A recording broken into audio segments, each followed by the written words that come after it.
Welcome to Books and Besties, the virtual book fair.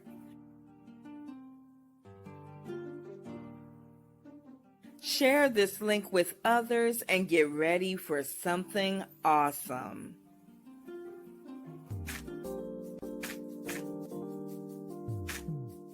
Books and Besties, the virtual book fair. Hey everybody, it's me, the Queen Bee, Dr. Angie B, and I'm thrilled to be here with you today. Why? Because the Lord made this day just for us.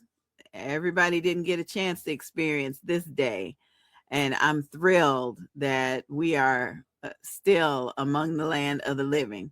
Welcome to Books and Besties. We produce this show to introduce you to authors, entrepreneurs, community leaders, and ministry leaders.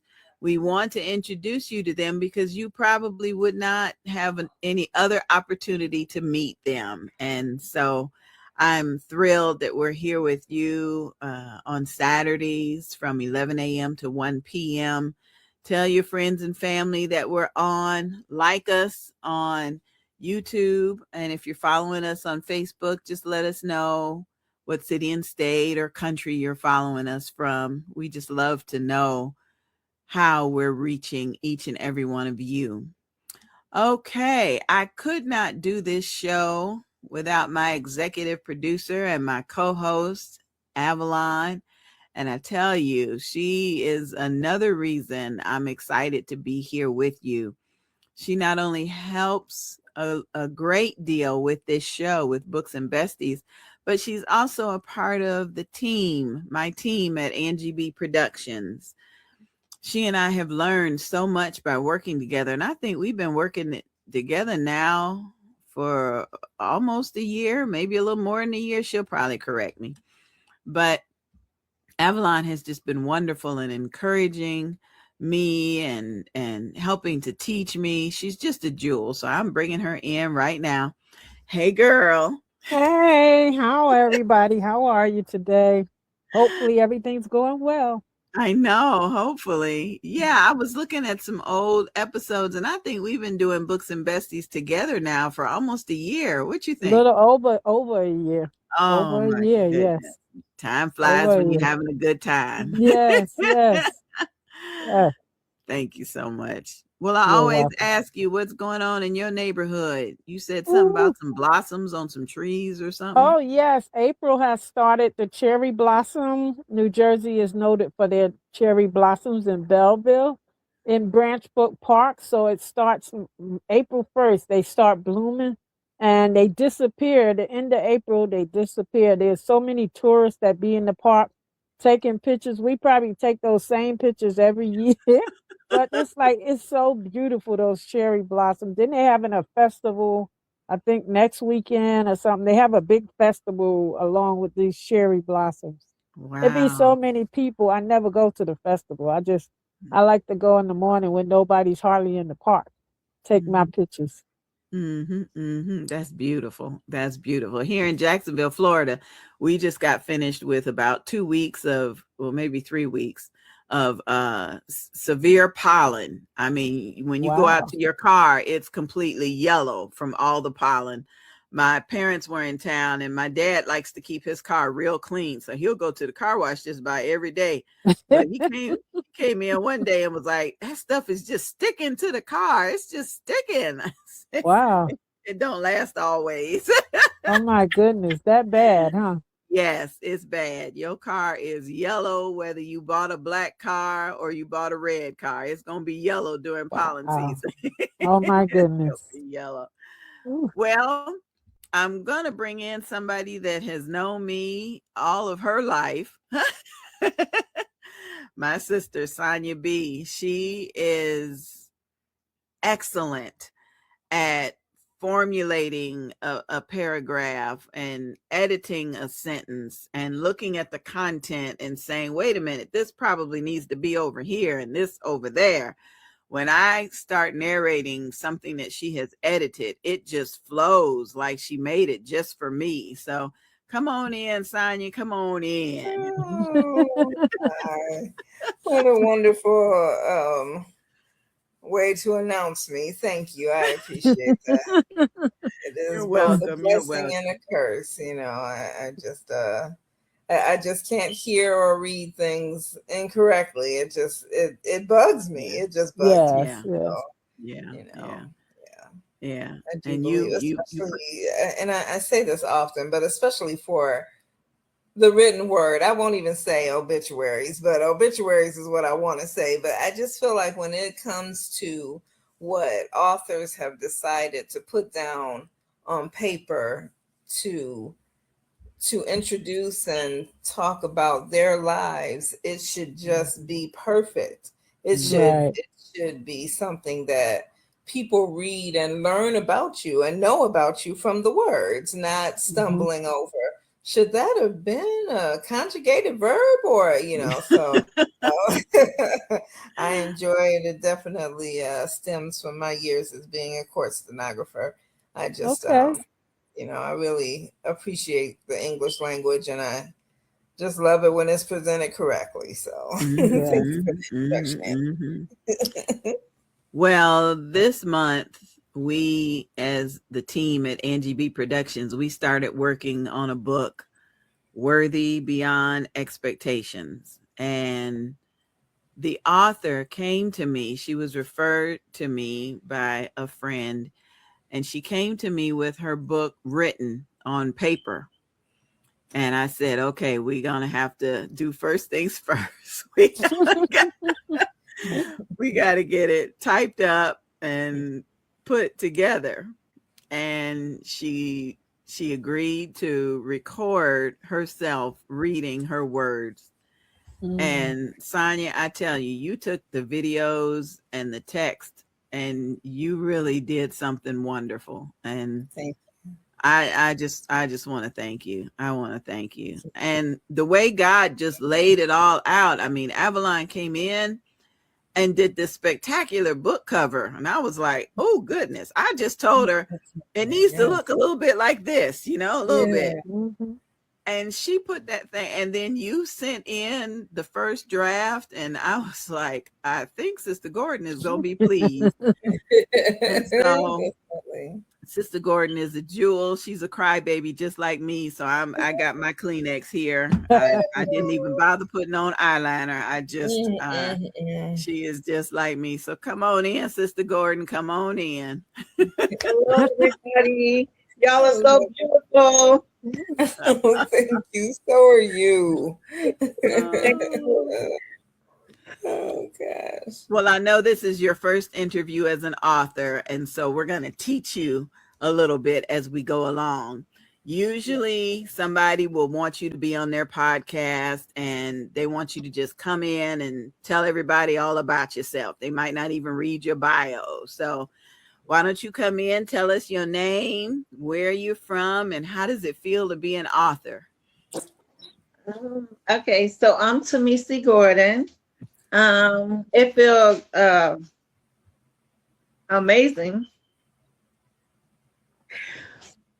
It's okay. We got you. We got you. Yeah. I'm sorry. You're okay, honey. It just blew my mind that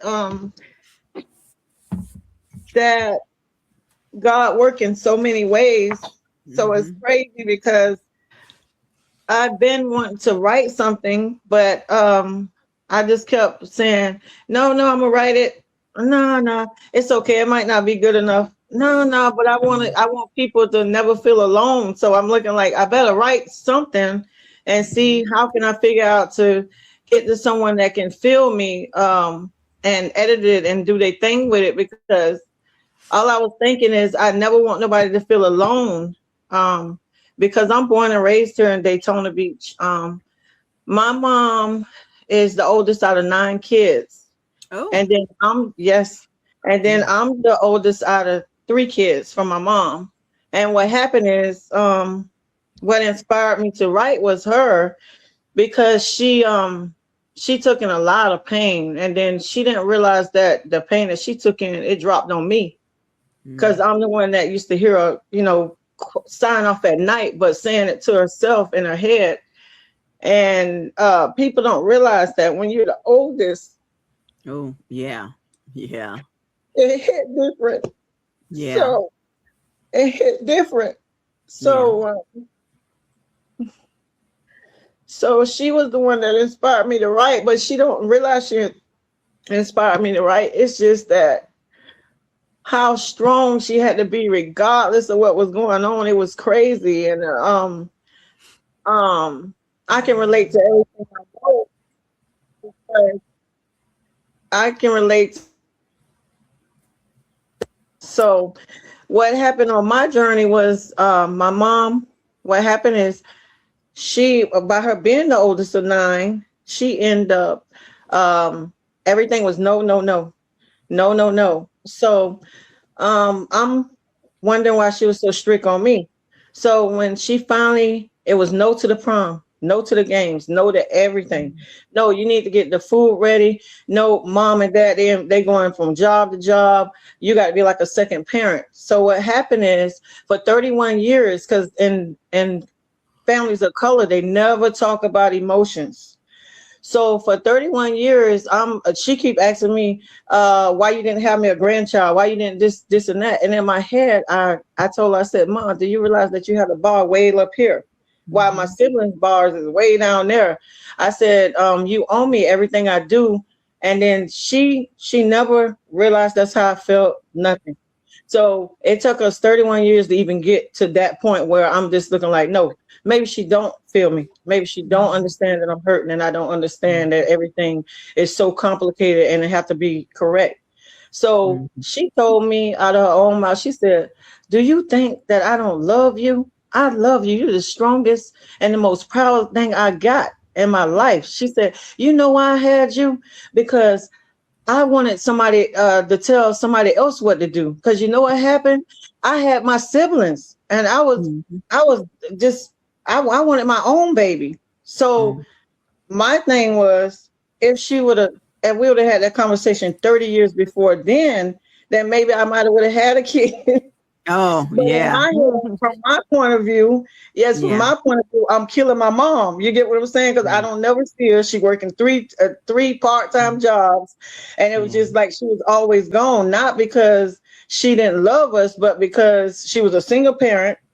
She had me early. So how this all started is and that's why I wrote the book too. When you put all that pressure on your oldest kid, and it's no, no, no, and they got to keep sacrificing.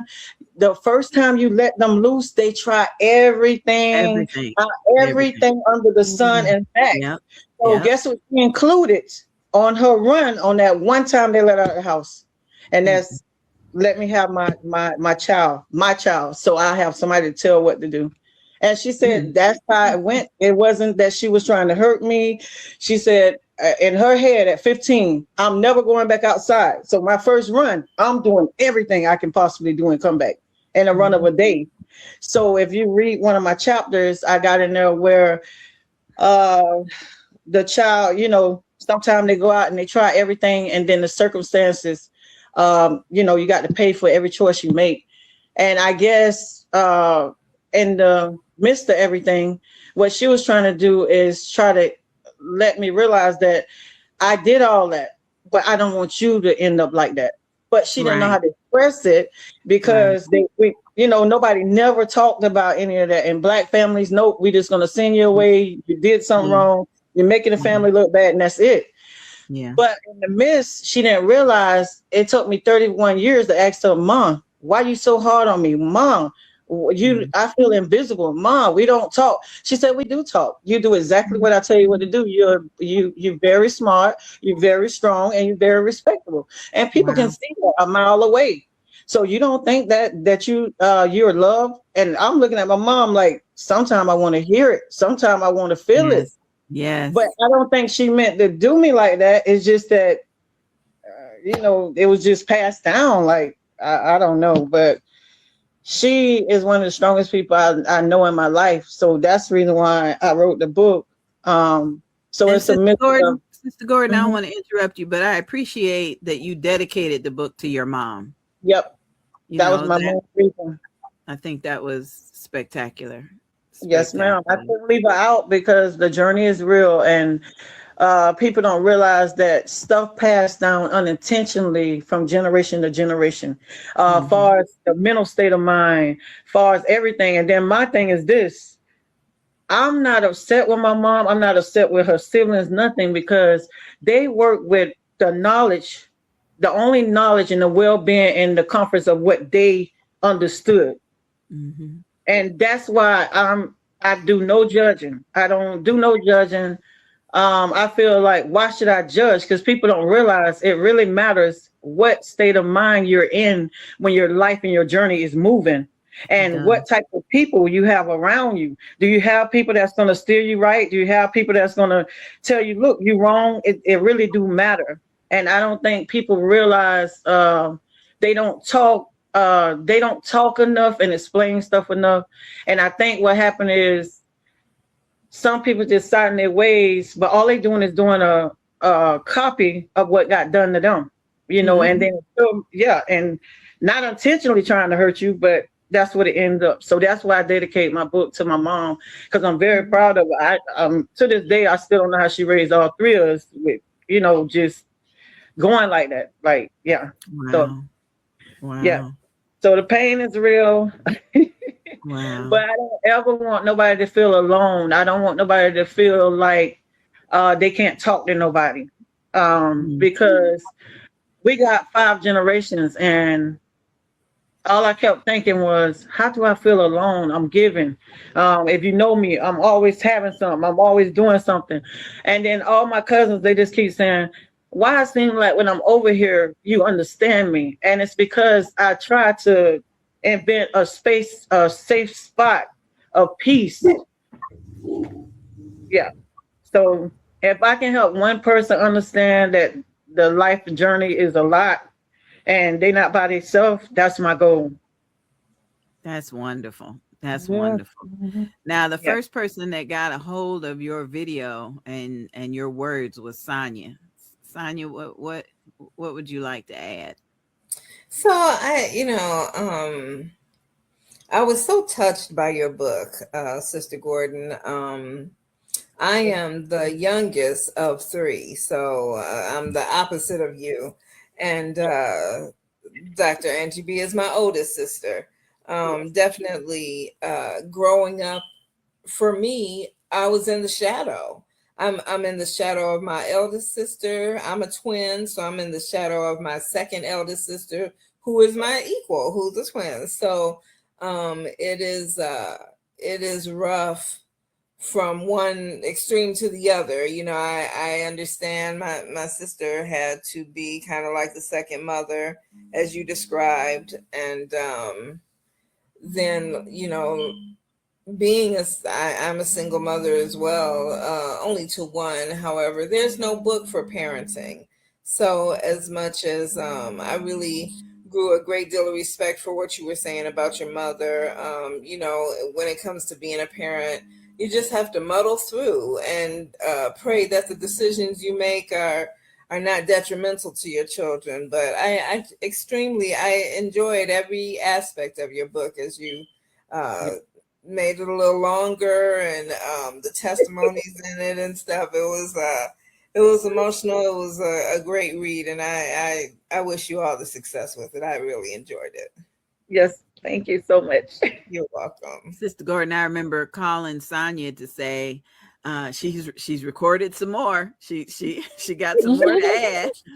And Sonia was like, okay, send it to me. Let me see where I can put it, And she did a great job putting everything Yes. together. No, I appreciate it, because it's like it took me forever to put it in, like, on paper, because I was having all the emotions balled up. But it's like, if you walk me through it, it touched me so much till I can't really, I don't know, navigate it. So yeah, so it's just like a jack in the box. You put the thing in there, you don't know when I'm gonna pop out. And Yes. it's like, come Yes, on, I come on. understand.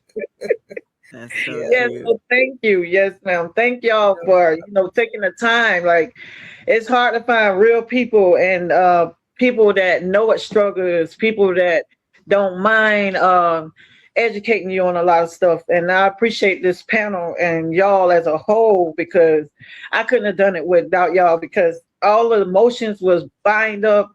And all I was thinking is, God, please use me. I got to help somebody, because I know if I feel like this, I know somebody else feel like this. And I just don't want them to, collapse on the mental side, because I keep telling people your mental state of mind is just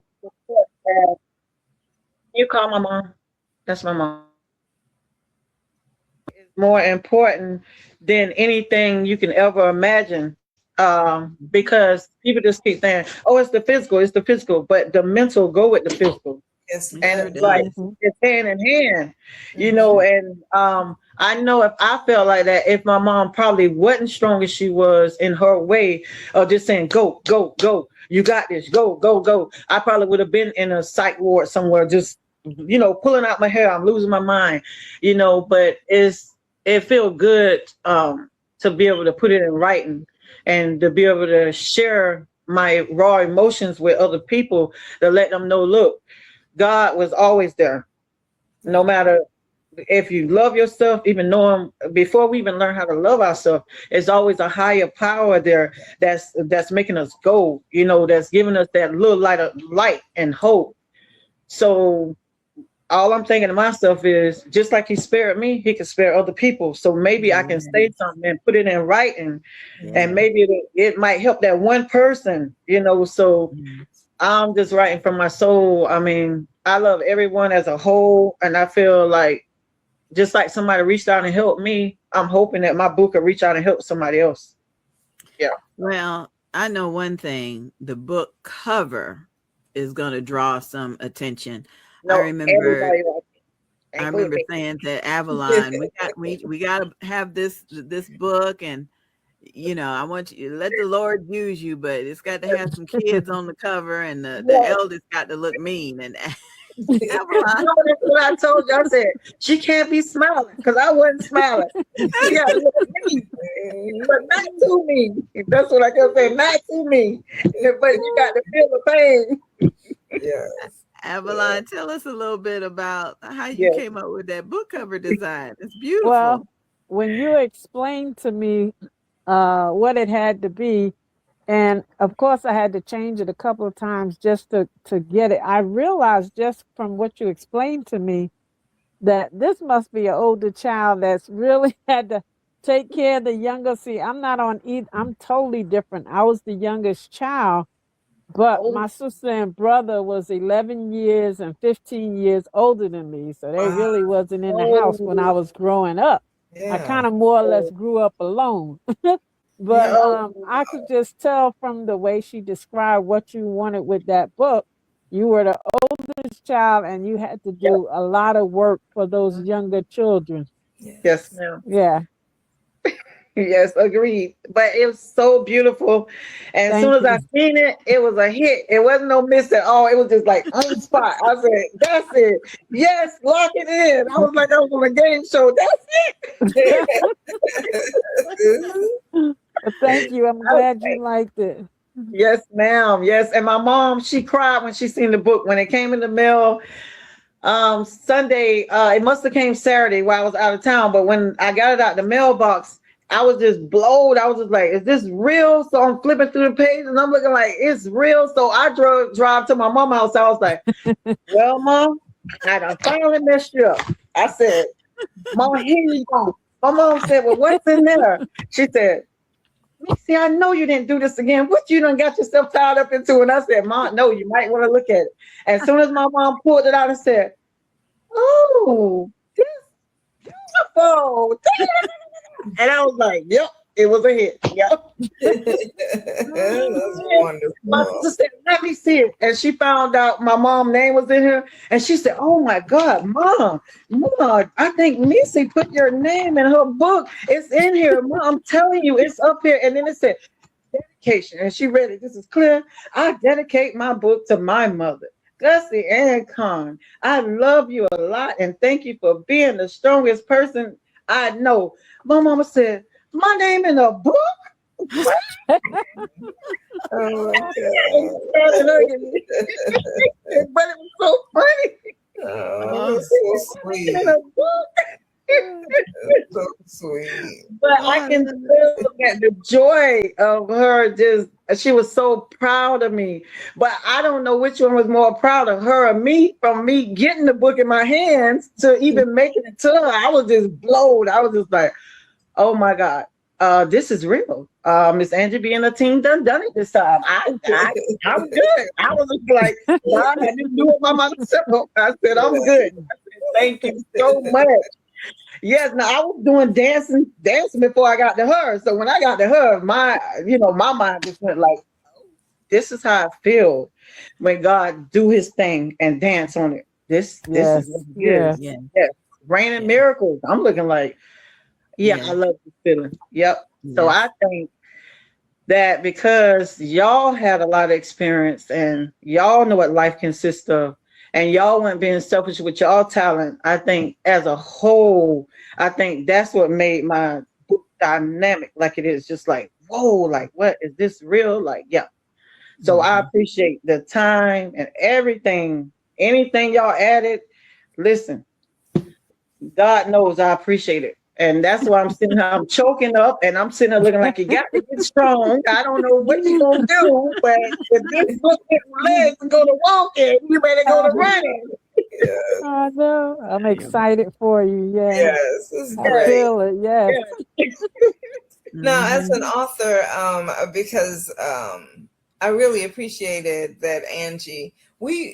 We've done different books different ways, where people have given me either a written manuscript, or I have sat and they've read it to me and I've typed it as they've written it, as they're reading it. But this way was the best way to me.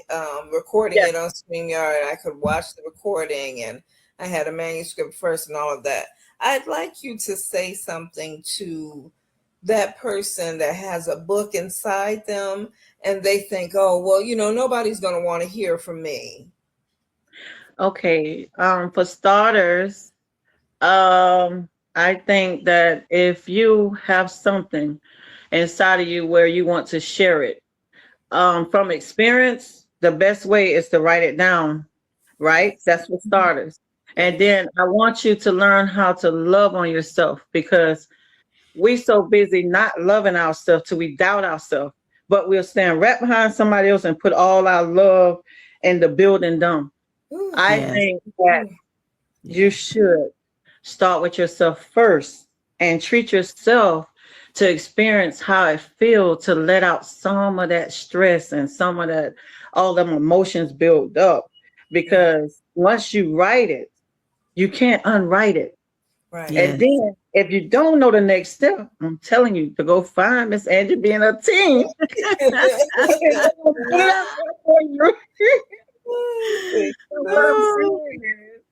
Please believe in yourself and fight for yourself, and the knowledge of knowing that it's okay to love yourself and put yourself first. Because I think what happened is we get so caught up in I'm not good enough, or nobody not gonna want to read that. But I'm gonna tell you something. The stuff that you think nobody don't want to hear or don't nobody see because it's not in the media is the best information somebody can get. And money can't buy it because it's locked in somebody's head and in somebody's body. So if you can get it out of your body to some paper and get it in the hands of the right people that can push it to the next level, it'll be all worth it. Now, when I look at my book and look at all my papers, I can flip through every last one of them. The best thing I could have did was tell somebody, I need an author, tell Keon, I need somebody to help me. I don't know what I'm doing, but I think the vision that I got, or what I've been feeling, the hurt, the pain, I know somebody else needs to hear this. Do you have anything? But you know how long it took me to even let somebody know that I was sitting on anything like this? It took me probably 20 years. Yeah. Because in my head, I kept doubting myself. And from me to you, listen, ask God to give you strength to motivate yourself and to believe in yourself and ask them to take the spirit of you feeling like you're less than the next person out of your mind and rewrite your mind. Rewrite your mind, because the thinking, I was there, the thinking of I'm not good enough, the thinking of nobody don't need to know this, nobody don't need to know that. We is our biggest critic, and we are the person that's stopping us from growing. Nobody else can stop us. It's us, because we so busy doubting us so that nobody can help us. Because if somebody would have walked up to me 10 years ago, 2 years ago, and been like, "Oh, Tamisi, why don't you write me a book?" Guess what I would have told them? Who, me? Don't nobody want to hear that. I ain't writing no book. I wouldn't have never wrote it. So what happened is I had to ask God to let me forgive myself for not loving me enough and give me strength to find myself. So when I found myself, when God gave me that moment, and it's all spiritual, and I found myself, it felt like I hugged my soul. But you got to understand that God is always there. So from me to you as a new author, the best thing you can do is write it down and get it to somebody to push it through. Yes. That's beautiful. That's beautiful. That's beautiful. Well, I know Avalon has a couple questions, and Sonia probably does too. But she's been answering most of my questions.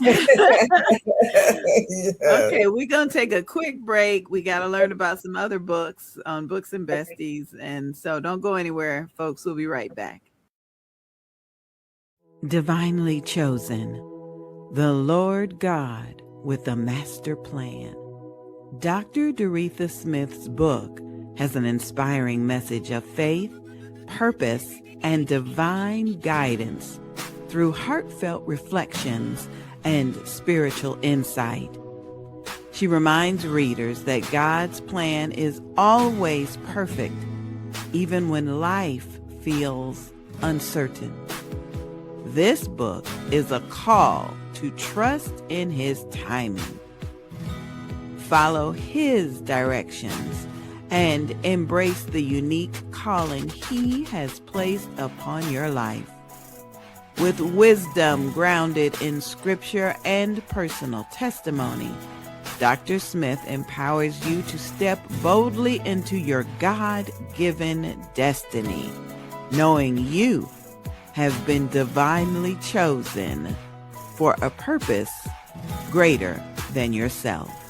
Divinely Chosen, the Lord God with the Master Plan, written by Dr. Doretha Smith. Search for Divinely Chosen Lord Master Plan on Amazon. And don't forget to leave a review. Maternal Matters Favored, mmfavored.org presents their 4th annual charity broadcast event for those with perinatal and postpartum mood disorders. This 24 Hours of Favor annual fundraiser takes place Mother's Day weekend. Mental health aids maternal health. Seeing mothers, supporting minds, and saving lives. Broadcast produced by NGB Productions. Log on to mmfavored.org for more information. That's mmfavored.org for more information. 24 Hours of Favor. I've had wives and I've had friends. An anthology for women written by the men we are trying to love. Gentlemen, you are cordially invited to become an author by sharing your thoughts and experiences in our anthology. Tell us about your love for sports. Tell us about your love for grooming. Tell us about your love for gaming. Tell us what you want us to know. Submit your bio, headshot, and your story, along with the submission fee of $250. send it to author Avalon Brown 165 at yahoo.com, or you may send your info to angiebpresents at gmail.com. An anthology for women written by the men we are trying to love. I've had wives and I've had friends. Brought to you by author Avalon S. Brown and me, the Queen Bee, Dr. Angie B. If you or someone you know needs help coping with depression, anxiety, or PTSD, overcoming low self-esteem, or managing major life transitions,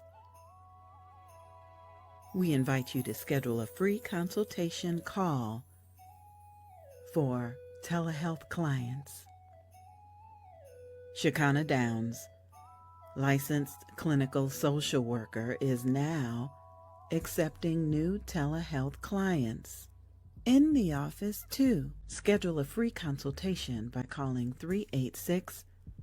386-385-4483.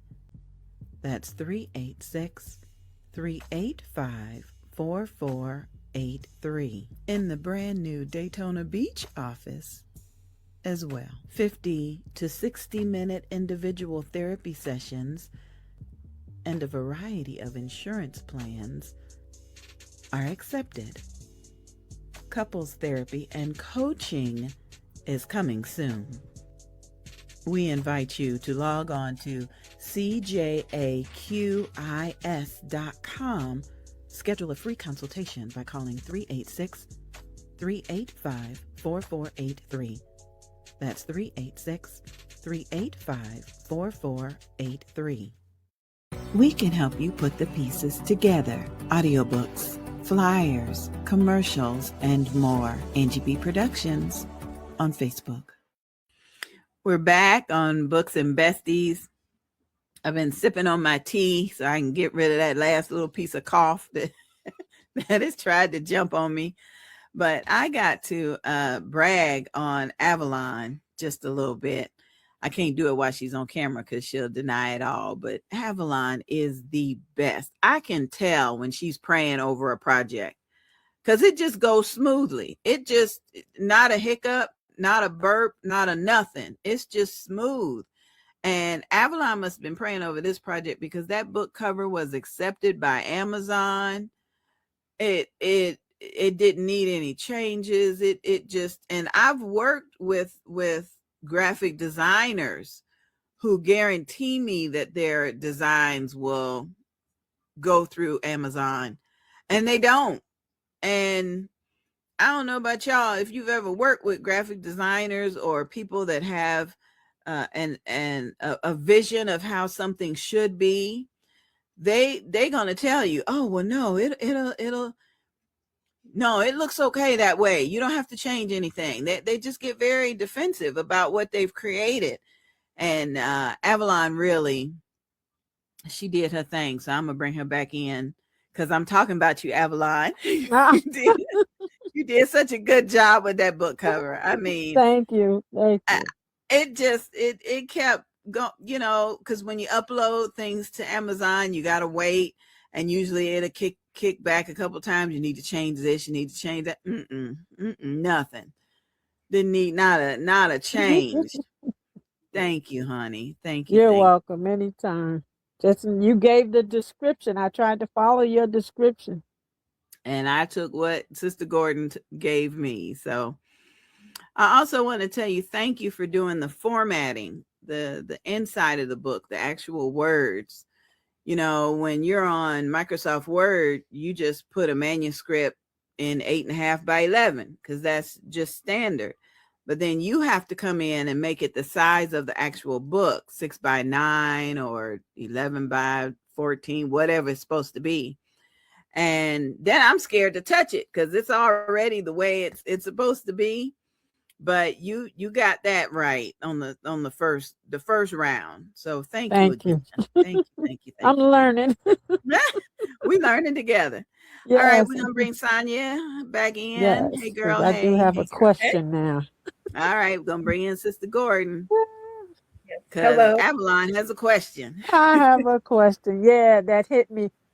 So you've written this book about how you feel about being the oldest child, having to take care of the youngest, and do a lot of work.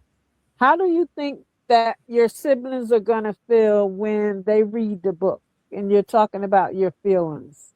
Um, I think it's gonna catch them off guard. Only because I think that naturally the environment and how we was brought up. Our mom taught us to love each other no matter if we're wrong, right, love each other, keep each other close. If one of us needs something, if we got it, we're gonna share it. Like she gave us that love. So I think that automatically they either gonna be shocked or they just gonna be like, I never thought she felt that way. Because I give to them naturally without thinking, with no like it's not, oh, I had to help you with this. And no, I give, don't even say nothing because in my head, I'm looking like they needed it. It's nothing, Right. so I guess because I give naturally with no strings. So I was just like, if I give it, it's from the heart. And guess what? You need it more than me. So I'm not going to tell you that. But what I'm going to do is give you what I feel like you assume that you need. Now, the only thing they will understand is that when I think they overboard, I will say, no, I'm not doing that because I just did that last week. So evidently, you might need to figure out a new way to get whatever you get and don't get in trouble because I'm not, so I'm not the one. I'm not the one. No. Yes, ma'am. So I think they'll be surprised. Yep. Yeah, and they may even have a whole different, like, okay, I never really thought, that she was feeling. It might hit them like emotionally too. Like, I never realized, or I never even thought that she might have been feeling that way because she is given to us all the time. Right. Yeah. It Yes, can hit two because ways. Yeah. yes. Well, I'm not trying to cut you off, but the reason why I Oh. know that my sister took it some kind of way because when I like all the moments I have, I had to learn how to love me for me and stop worrying about everything else. So what happened is I brought my first house in 2018. I could have brought a house so many times, but it wasn't on my agenda because it was like, no. I got to help such. I got to do this. No. I don't want my mama worrying about this. I don't want mama worrying about that. So in 2018, something that was so magical to me that probably I'm talking one of my biggest accomplishment was let me go get this house. Do you know you can ask the city people, everybody was there, like they seen me put in all this work, and the day of signing, I could not stop crying. Guess how I stopped crying? I had to convince myself that I was buying a house for my sister. That's the only way I stopped crying. And this lady said, y'all don't understand. They was like, y'all don't understand this. Y'all don't understand. No, let her say that because you just don't understand. She never did nothing for herself. And it's just that when I was signing, I just felt guilty, like I was cheating them, but not knowing it was okay for me to treat myself. You know what I'm saying? So that's the reason why I put that in that book because, and she told me, you never told me that. And I'm looking at her like, yes, I did. But you probably didn't pay attention because when I'm talking to them, it's like I'm right here, but I'm not right there. So that's why one of the chapters, Invisible, is like everything I'm saying to them. I done said to you numerous times, but I guess at that point they so used to doing them, and I'm just there pushing, giving. To I just think that that they either gonna be like, why didn't you tell me? Or either they gonna just be looking like, wow, she really was trying to tell me, so. But I had to learn. It's crazy. So that's why I'm telling people, please ask God to let you love yourself. Learn how to love yourself because it's mental. And that's why I keep telling people a lot of stuff we go through is mental, just as well as physical. Because you see me there, they see me there at everything that I need to be there. But my mental was just like, oh, I don't want to let nobody down. Nope. I got to Yeah. keep going. I got to Yeah. keep going. Yes. Yeah. So, Don't want to yeah, let nobody down. yeah, Don't want nobody to have worse than I got. Don't yep, want no, yeah, yeah, yeah, yep. yeah. So So, their reaction will probably be amazing to see because I probably won't feel invisible. So that's the only, that's, yeah. I mean, because then I got a reaction, something I've been trying to tell them years. Like, yeah. So, wow, Yeah. it's It's amazing. something that I think that sometimes people tend to not react to something unless it's negative. Mhm. yep, If you had been saying to them, I could have bought a house years ago, but I yep. couldn't because I was taking care of y'all, then that's, then you get a Yep, to give reaction. me a reaction. Yeah. Yep, because of how it Yeah. was worded. But Yes. because I'm not saying all that, it's just like, yeah. So Yeah. will I be amazed? I probably would be flabbergasted. Yeah. I probably would be like, oh, now you're ready. I done put it on the radio somewhere. Now you're ready. Like what? Right. Yes, presentation is Yes, everything. It really yes, is. yes. Wow. It's amazing. Yeah. Amazing.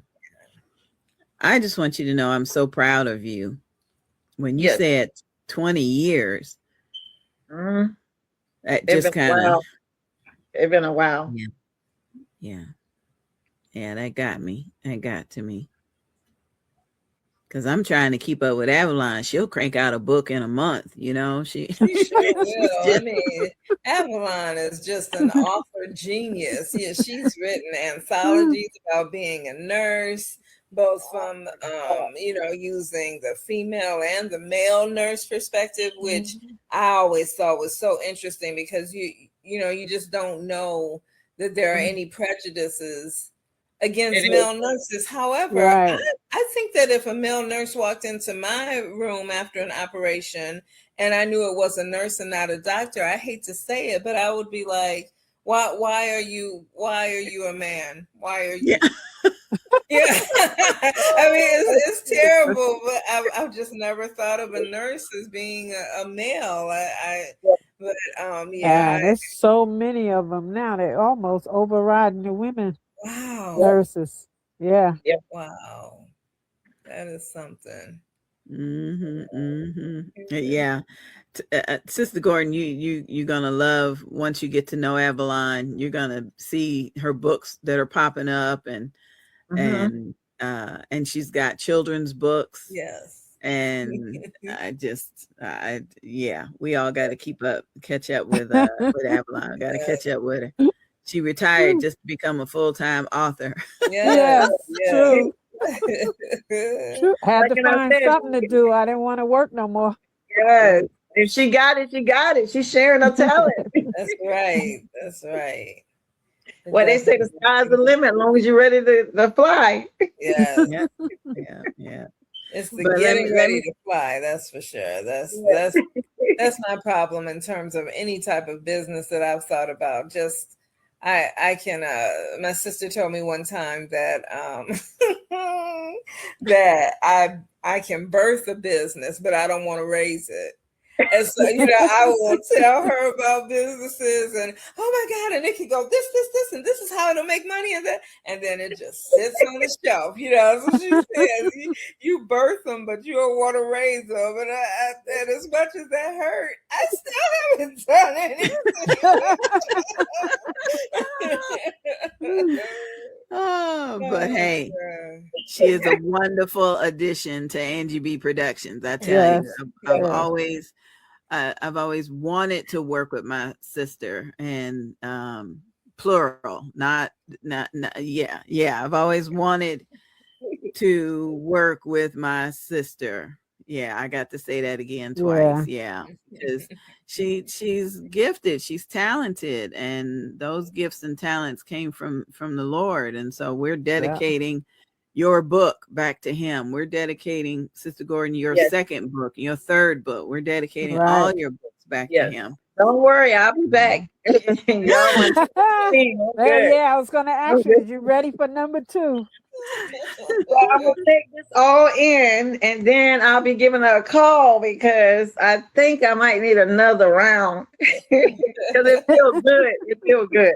Yes. Yeah. Sounds Yeah. good. We're ready. Yeah. And Sonia, I have an anthology headed your way All right. All right. It's been a Yep. while. I'm looking by forward next to week. it.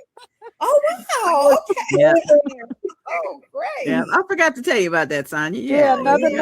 another nursing one. Yes. Oh, awesome. That's awesome. I love it. I love it. I love getting those first previews. You know, I get to read it before anybody else can, and then do my little finishing touches to it. So I look forward to it. Thank you. Well, we're going to be working on your audiobook next, so that you'll have that ready, Sister Gordon. There's so many. Do you think I should get somebody else to read it? I'm gonna be watering. No, you're not going to read it, honey. It's either going to be me, as long as my voice holds up. It's going to be me or somebody else on the team. So Okay, good. no, Yeah, I keep choking up when I get to. I don't know, especially the invisible wall. Yeah. No, don't worry about it. Yeah. You got a professional narrator, so no, you don't have to read anything. Okay.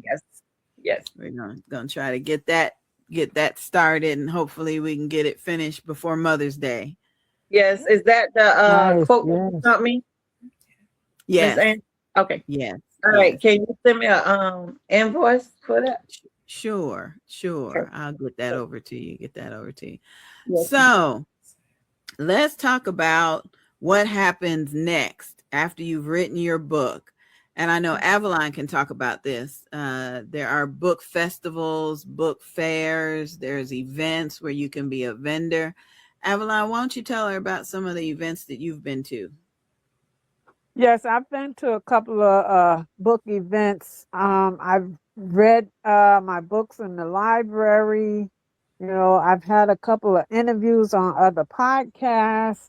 So I try to catch a lot of more in my area. I need to start branching out in other states, but I'm just not ready for that yet. So I go to the local ones that's in New Jersey because I'm in New Jersey. So I go to the local ones here. I have a children's festival coming up in June, so I'll have a table there for just the children books.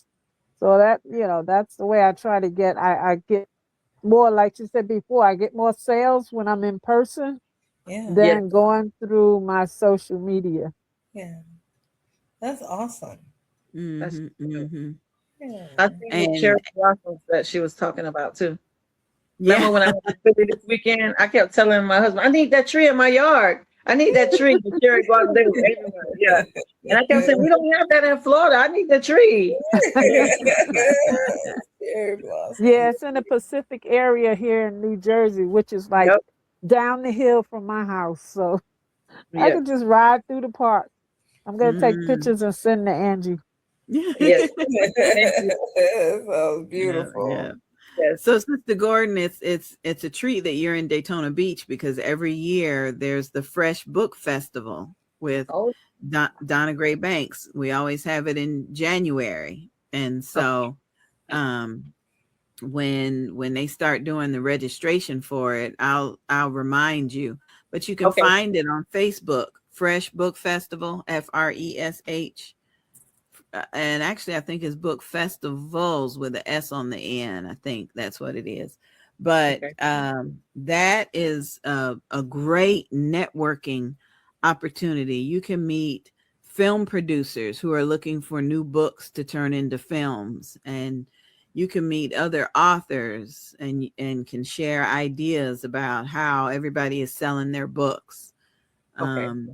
Yeah, I've even gone to Detroit, where Sonia is, and had a couple of book events. And like Avalon says, you sell more books in person than you do any other time. Yeah, yeah, you really do.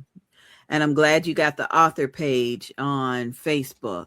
It's author. What is your page again on Facebook?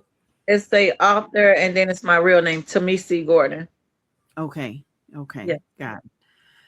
Yeah. I don't know. Sonia's got an author page from way back during the pandemic. I We do. wrote an anthology series called Confinement Chronicles, and it Oh, I was bet you that's good. it was maybe 10 chapters, 10 book. Yeah. It was seemed like it was so long ago, but Sonia wrote something for every topic. Every topic. I would call her and be like, okay, we're gonna write some stuff about when the doors of the church closed during the pandemic. Oh, I got something. That was Sonia. Yes, We're yes. gonna Is write. that the one I'm in? Am I in that one or the other Yes, one? you're probably in that one, Confinement Chronicles. You're probably in that one too. Because I was Yeah, calling everybody. I know I wrote something about being a new infection control nurse Mm-hmm. during the Hmm. pandemic. Yeah. Yeah. I do remember that section of yours. Yeah. Yeah. I was, it seems like it was so long ago, but Mm-hmm. what was it, 5, or I guess it's been 6 years ago now, but there are just so many aspects of that time that I remember, especially when the doors of the church closed. It was just like, what do Oh you mean you yeah. can't go to church? Yeah. Right. I mean, Right. That's what has scary. ever happened in our lifetime that we I can't go to know. church? No. It was That was devastating for me. And luckily Zoom was around. Yes, yeah. that was actually how my church started Yeah. streaming our broadcasts, and Yeah.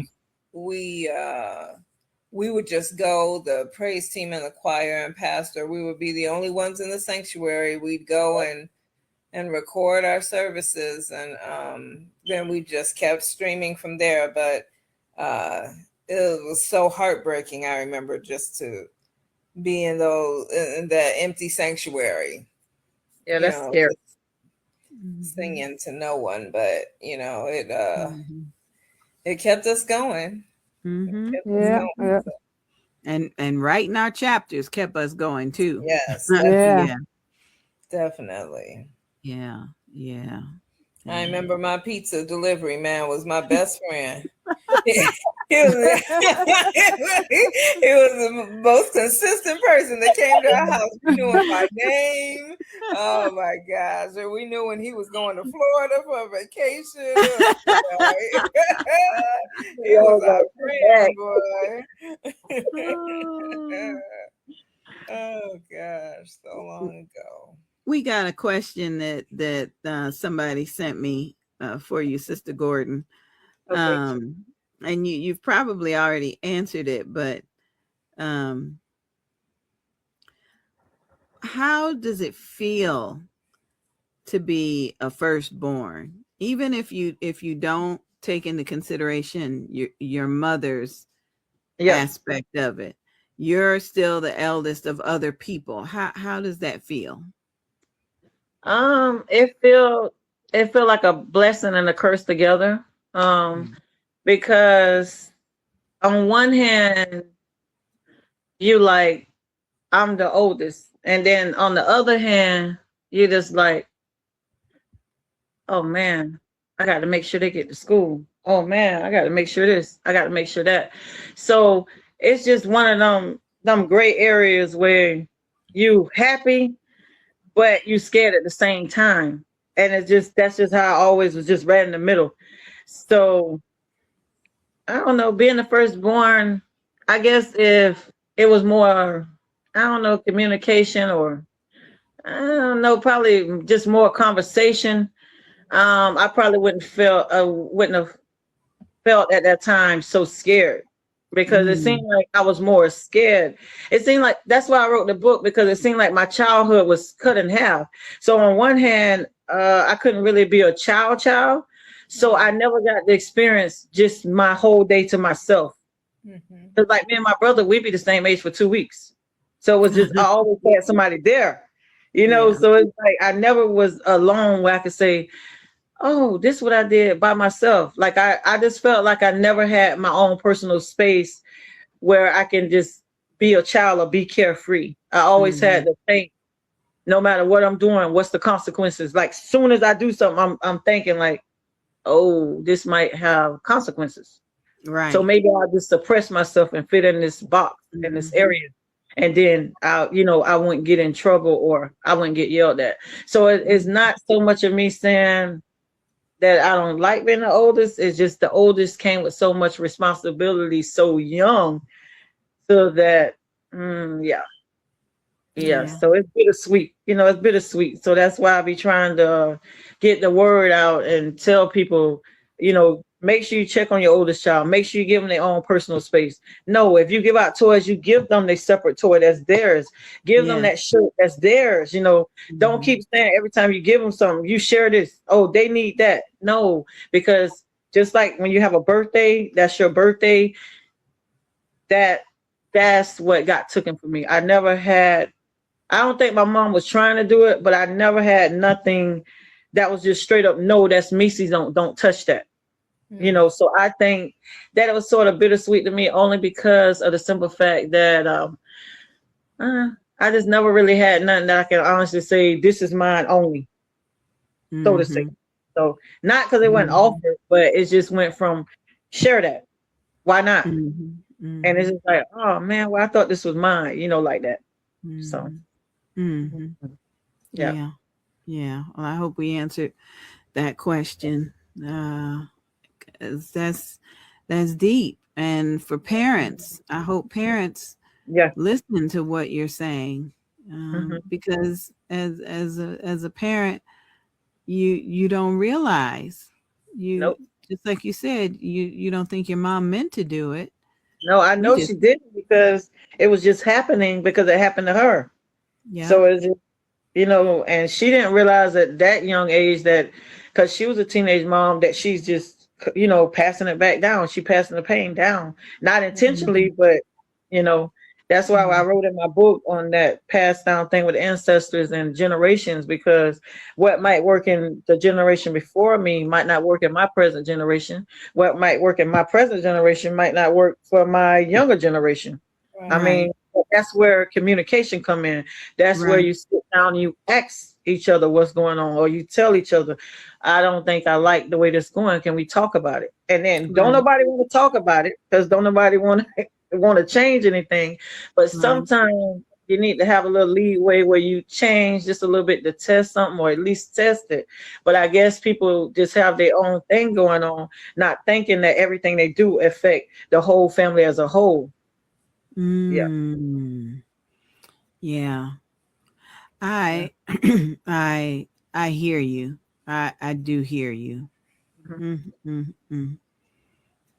It's Yeah. incredible.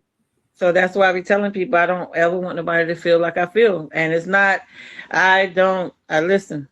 I am the most loving person in the world, and I pray to Mhm. stay that way no matter what I go through, because one thing I have known from struggle and trial and error is that most of the time when stuff happen to you, it's either pure ignorancy or nobody ever told them that that it hurt, or they Right. never had a conversation, because you can not correct nothing whether you know it or not if you never have the conversation.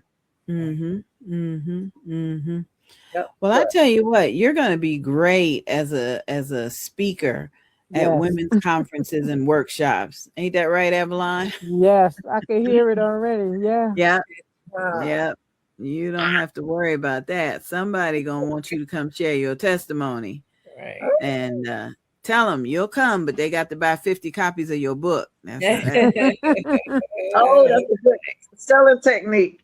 Oh yeah, yeah. okay, I'm coming. Yeah, I'm coming. Yeah, I mean they can pay you to come speak, but they can also buy your books, and then everybody Right. that comes to the conference can get a copy of the book. Oh, Mhm. that's a good idea. I didn't even think about that. That's a good Yeah, idea. Yes. that's what we're here for. Help you Yes. think about things. Yes. And can you So, make a note that mental health affects everybody's decision making and emotions and behavior? Because I don't think people realize how serious that is. As a yeah, whole, I do want people to understand that mental health is the reason why people make certain decisions. right, I Yeah. right. really don't think people really realize how much mental can affect your Yeah. physical. I Yeah. always think about the movie The Matrix, and I'll Hmm. never forget when Morpheus said, your body can't live without your mind. Agreed. If you die in the matrix, then you die in the real world. And I equate that to mental stability, because if your mind is not right, your body won't be either. And Right, that's true. I agree. Preach, Yep. girl. Preach. Tell it. Tell it. Because everything starts in the mind. That's right. Yep. Your mental health is essential. Mm-hmm. And people take it for granted, but it needs to be talked about. So I'm hoping that my book will become a tool, like a leadway, just to open up the conversation of maybe I need to check into this, or maybe we need to come up with a plan to make everybody okay with what's going on with them, So that's the reason why I wrote the book, because I was like, the mental state, they don't understand that your child might have would have been adopted if you would have caught their mental state of mind before they got lost within what they had going on, because we didn't sit down and put the devices down and say, look, let's talk. What did you do today? Something that simple, your kids will just let it out. But it's like everything that was traditional, that us going out planting flowers, us doing stuff without the devices, us doing prayer before we eat, prayer, like it's like they took God out of the school, then they put devices all in. So what they doing is dumbing down your kids' mental with all of this stuff. And it's like, why you thinking, oh, my kids, they okay, they got a phone, they can just call me. No, why your kids, why you don't have them paying attention to the teacher? Why you don't come pop up? Why you don't do like, nourish? It's like everybody forgot that to make something grow, you have to nourish it. You have to pay attention. You have to, train them. And it's like, it's so many people running around and they saying, oh, I'm getting a crazy check. You're not crazy. What happened is they failed to nourish you. Your family failed in that area, because anything will grow if you give it some attention. If you listen, if I sit there and call a stranger beautiful, that still make them feel better, but they think I'm doing it for them. I do that for me. I do that for me, because you know what? When I was growing up, I never heard any of that stuff. It was just go, go, go, like you're a machine. It's go, go, go. And all I'm thinking to myself is, maybe somebody would have said, oh, you look nice today in that shirt. Maybe if they would have said, oh, I like your shoes, or something. I still think I wouldn't have felt so much pain and felt so alone. But like I said, when I went to studying my family and studying people mental state of mind, it really depends on where they mind at when something is happening to you, and where they mind at when something is happening to them. So guess what that go back to? The mental state of mind. Yes. Very true. Maybe you can make a type of workbook out of that. Yeah. I might need to do something, because it's very valuable, very valuable. And I think it's the key to everything. I mean, your mind is everything. Your mind ticks off of what's going on, but nobody don't make it. Nobody don't talk to you about it. Right. You don't have nothing to do, nothing to challenge yourself, none of that. Then what's the use you having a brain with nothing in it? Right. Make sense.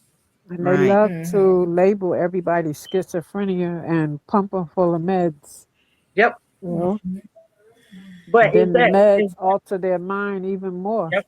Yeah. But you got to think about it. They do that on purpose, because you got to think about it. If you find a child that have a lot of problems and issues like that, and the first thing you turn to medicine, that child would never see their full potential, because the mom and dad looking like, I'd rather for them to be quiet and sit still than to say, no, maybe I don't need these meds. Maybe I need to sit down with my child a little bit more. Maybe we need to take turns and see if we can talk about it. It's like they skip all of that and not knowing that the medicine is stunning their growth before they even grow. Yeah, I kind of went through that with one of my grandchildren with that Ritalin, and I made my daughter take him off. Yes. Take him off. Yes. So what if you got to give them a little bit more time? So what if you got to sit the 20 more minutes to get them out the house? But at least attempt it. And that's all I be telling people. You have to learn how to nourish stuff.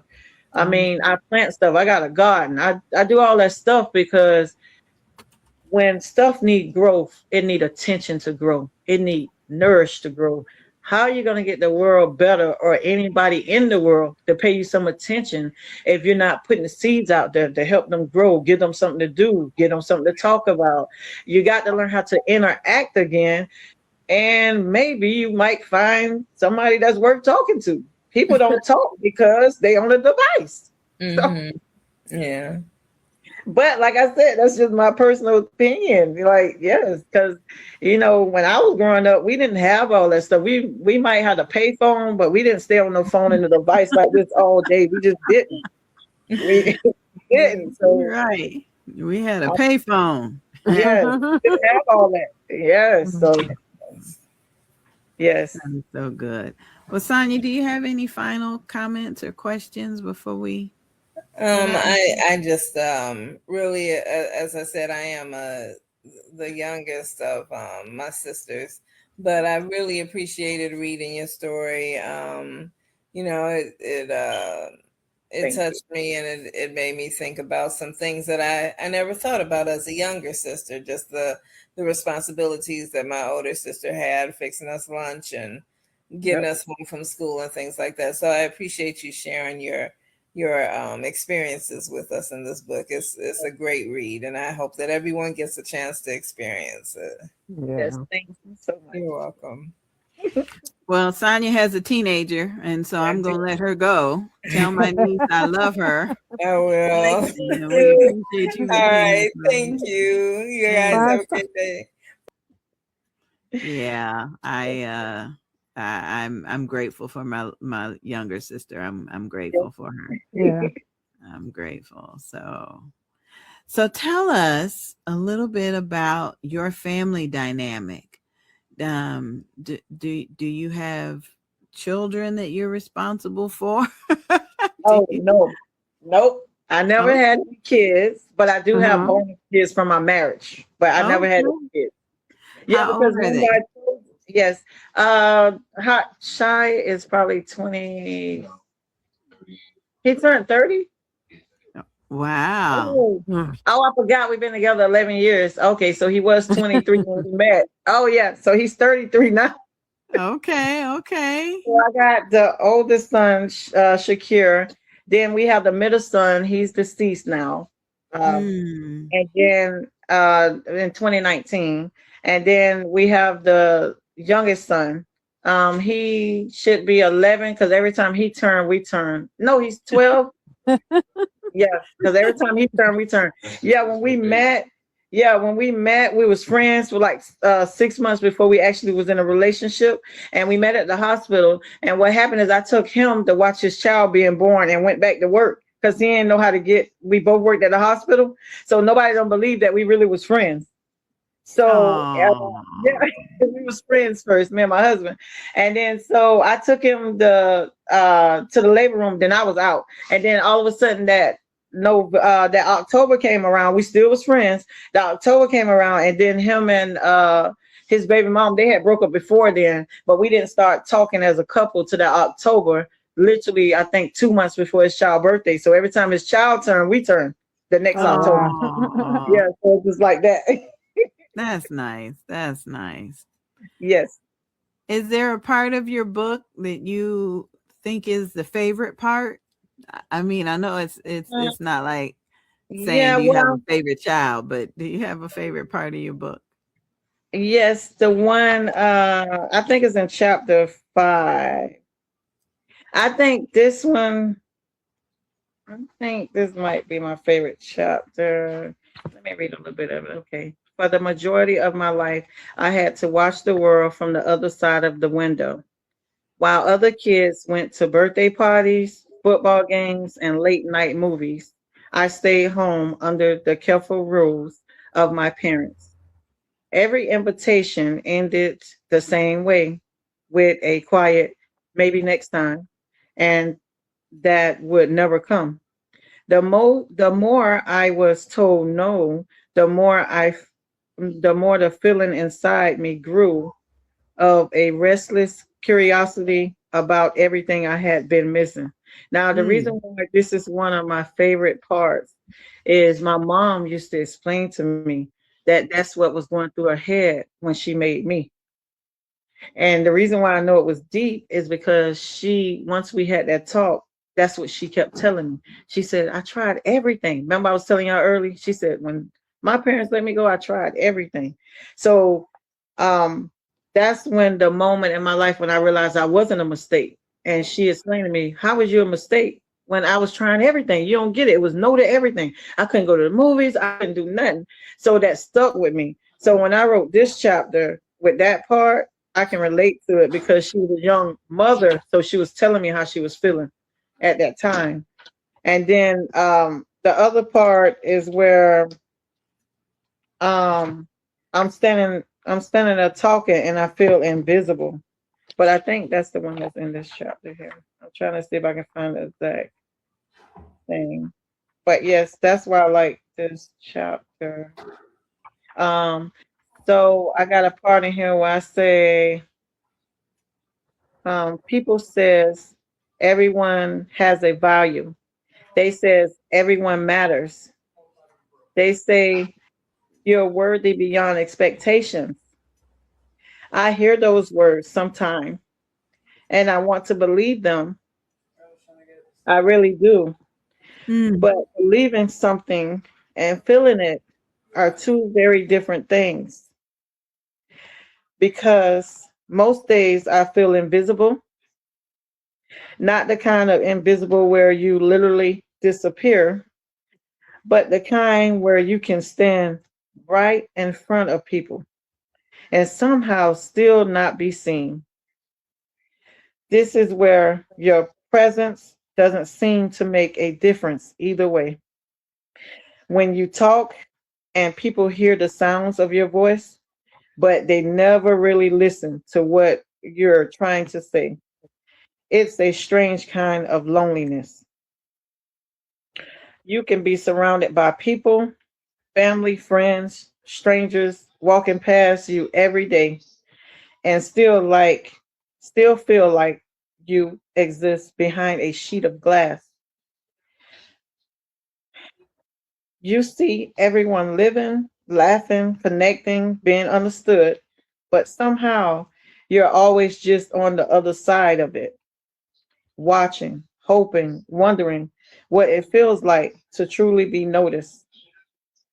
Sometimes I wonder if people realize how much effort it takes just to keep showing up when you feel like this, to keep smiling when you feel like you're fading into the background, to keep being kind when it feels like kindness disappears into the silence, to keep giving parts of your heart away when it feels like no one ever noticed the pieces you leave behind. The hardest part isn't the people are cruel. Most of the time, they're not. The hardest part is that they are simply unaware. They don't see the quiet battles happening inside your mind. They don't see the moment you sit alone wondering why it feels like you're so easy to overlook. Wow. They don't see the way you replay conversations in your head, wondering if you say, Mm, wondering if you said something wrong. mm, mm. I tell you, it's powerful to Mhm. write when the Holy Spirit has given you the words to say. It's Right. Yes. powerful because you can come back and Yes. read those same words and still be touched by the Father. Yeah. Mhm. So Yeah. I that's what I mean when I tell you I'm proud of you. There is nothing selfish in your book. You can tell it's all God. It's all God. It's all God. Yeah, because I just don't be wanting nobody to feel like that. Yeah. Yeah. Sorry about All right. No, it's okay. We're gonna take a quick Yeah. break. Let you wipe your eyes and blow your nose. We'll be back. We'll be back in just a minute.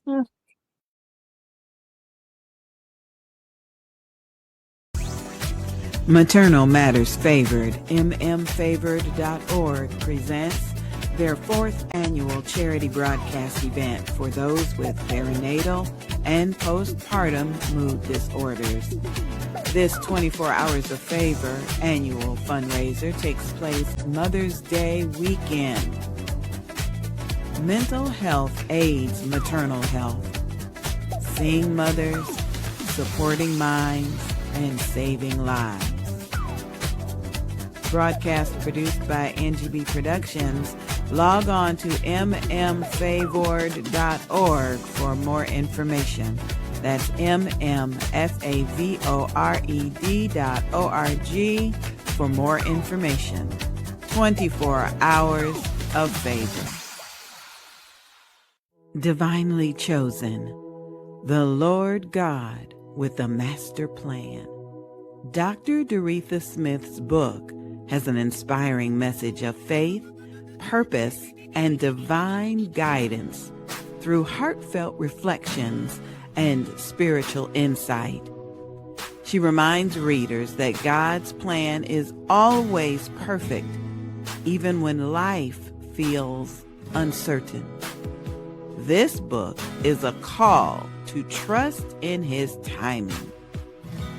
Follow His directions and embrace the unique calling He has placed upon your life.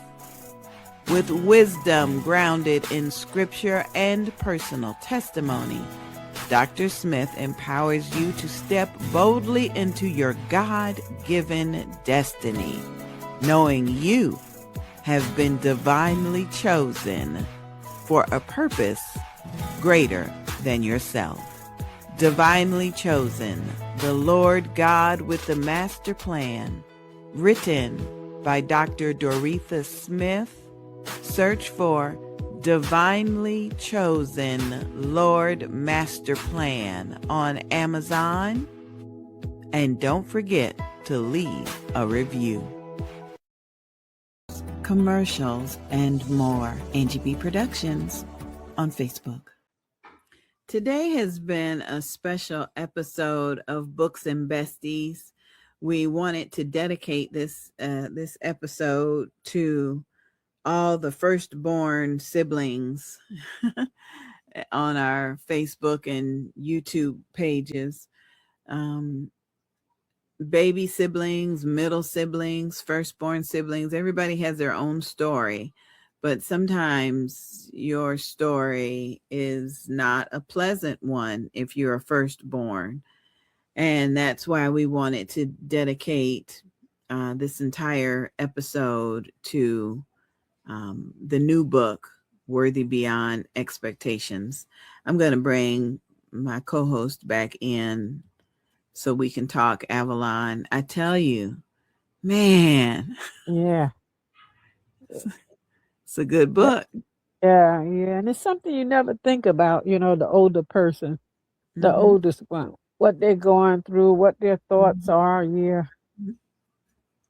Like I said, I didn't have an older sibling around with me. They were already almost practically out the house, if you really want to say it like that. I just remember I didn't want my sisters to get hurt, crawling around the house or whatever. Don't let them bump into nothing, because then I was gonna get in trouble. How come I wasn't watching? Right. I mean, it's those little things.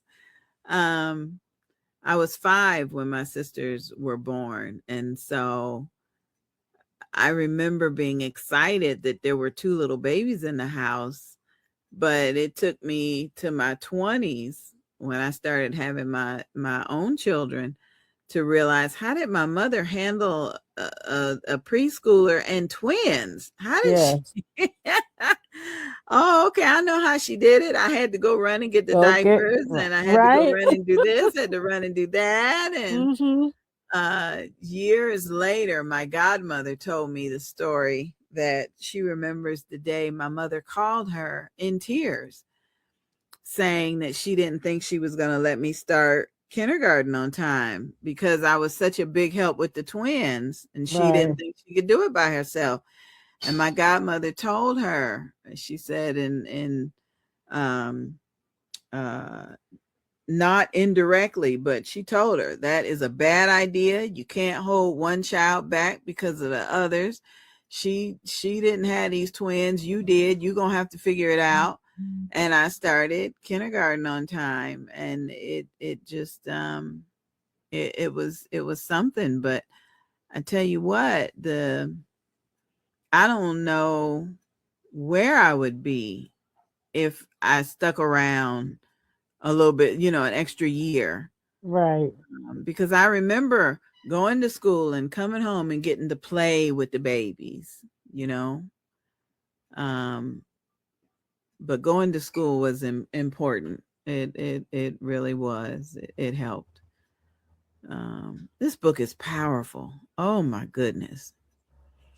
And I'm so proud of her for writing it the way she did. Yeah, she's so excited. Yes. I'm excited for her. Yes. I'm gonna bring her back in so we can talk about you to your face now. We're enjoying your excitement. Yeah. Yes.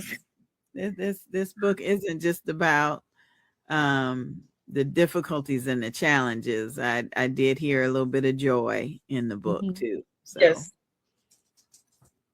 That's good.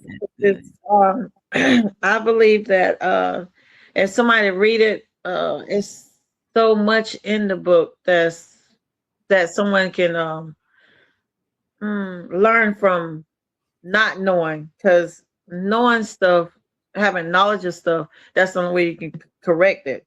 And it's like so many different people, they just have no idea because they don't go through it, So yeah. So I'm hoping that by me being so detailed and just putting everything out there, that they see that, oh, this is what was going on. Oh, well, maybe I need to check that out a little bit more, or maybe I need to watch that. Because I think what happened is most of the time people don't have a conversation. Right. So yeah, they don't talk that much. So they don't have no idea. They could be in the same room and they sending a text, and it's just like, dude, all you have to do is say, hey, blah, blah, blah. What are you doing?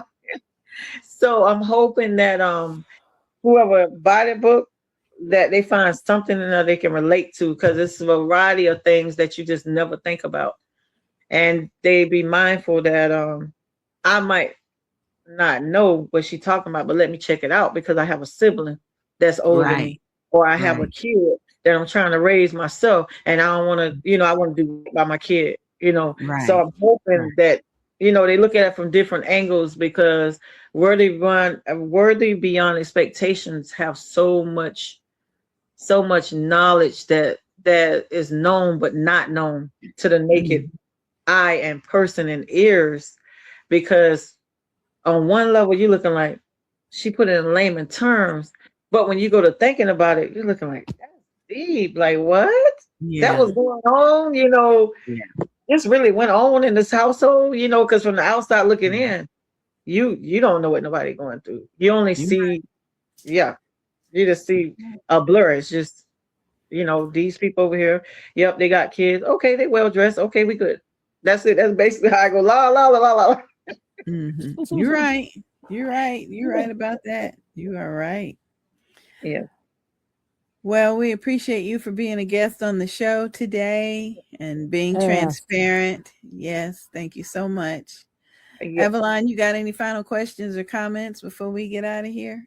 No, I'm just so glad that she's enjoying the book. She liked the cover, and I'm excited for you. Congratulations. Yeah, I feel your excitement. Yes. And I never think about the oldest child either, what they go through, so your book has a lot of insights in it.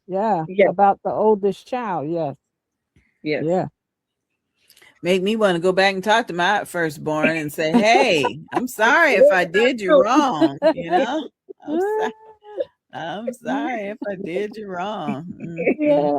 And the oldest child, did you ever have that thought that the younger children got away with more than you got away with? Yes, all the time. Yes, because that when I got 31, I was tired of it. Remember, I told you, I told my mom, why you had a bar so high? And they down here. I said, what? Why can't I come down? She said, you're too strong to go down there. Why would you want to go down there? That's what she told me. And I'm just looking like, and she was serious. I was like, go down there. What? Yes. So I always thought that I always was like, dang, that hurt me. I can't. I mean, why do I have to stay up here by myself? You know, so it wasn't so. I just didn't understand. I didn't understand. Yeah. And then she didn't realize nothing was going on. Like I said, until that one day I just exploded. And I was like, Mom, what's going on? It's like, no to me while they crashing out, basically. Like, Yeah. and all you going to say, go check on your sister, go check on your brother. And this is like, who going to check on me? Right. That's Yeah. true. So, Yeah. Right. yeah. So that's why I said Show us the book cover again. Oh, my beautiful book. Yes, you see it. Yes. Great job. And got your picture on the back. And I got my picture. There you are. I'm looking like, what's up? Yes, I think this is a must read. I think you'll learn something. If you don't learn nothing but one thing, I think it's worth you reading. Yes. That'll do it. Yes. And thank you, beautiful ladies. I love you guys. Thank you so much. Yes, thank you, everybody. We appreciate you for tuning in today. And if it's the Lord's will, we'll be back next Saturday. Yes. With another episode of Books and Besties. Bye-bye, everybody. Bye-bye.